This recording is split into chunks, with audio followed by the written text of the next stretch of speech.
Hey Charles, how you doing? I'm fine. How you doing? I'm all right. So look, we just got news about TikTok. The ban went through, so uh, looks like you tried to upload a video. So tell us what happened when you did.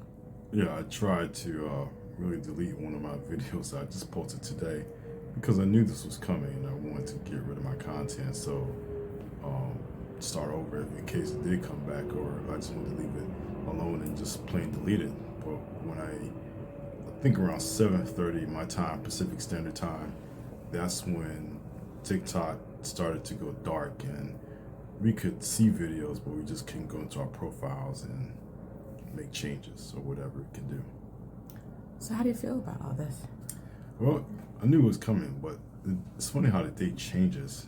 It was supposed to be Sunday, which is Saturday where I'm at, and then I saw a user um, have an update saying it was going to shut down around 8 o'clock our time, I believe, or 5 o'clock our time, not sure. And so I tried to access it tonight, and then 7:30 just went completely dark. You use TikTok and other social media to promote your books, right? Right. So what's on the road ahead for you?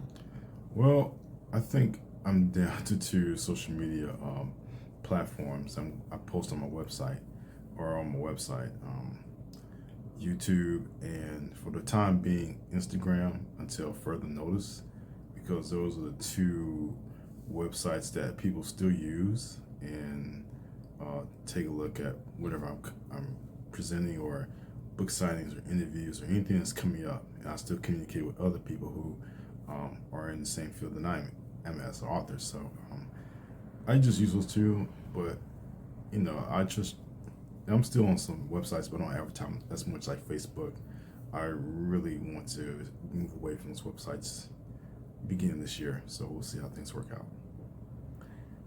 How do you think this will affect the other apps like Instagram and Facebook and YouTube? Well, people will still continue to use those apps because they feel a part of the social space. They have a presence online. So this town square atmosphere is the reason why people hang on to those social media sites. And they tried new sites too that opened up recently, like Lemonade.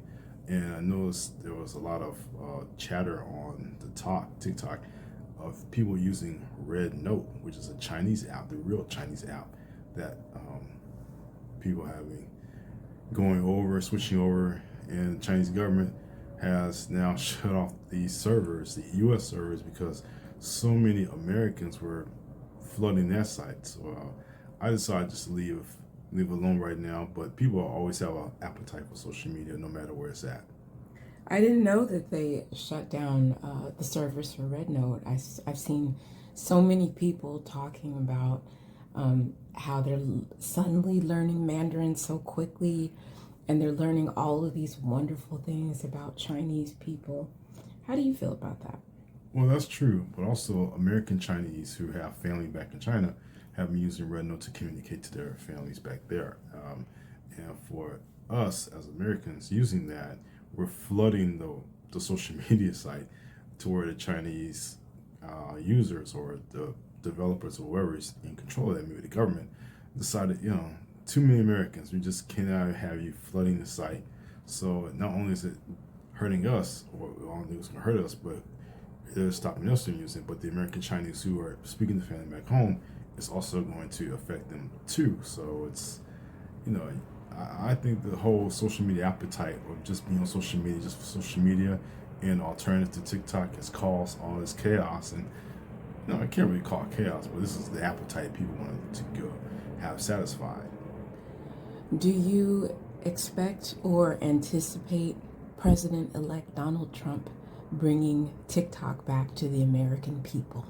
Well, to be quite honest with you, I think we've been used to saying he says things, but it's the follow through that people are looking for. So he may say that and he may actually do that, but at the same time, he changes so often on his opinions and what he plans to do that I would just say it's like a to be continued type of situation. So to be continued.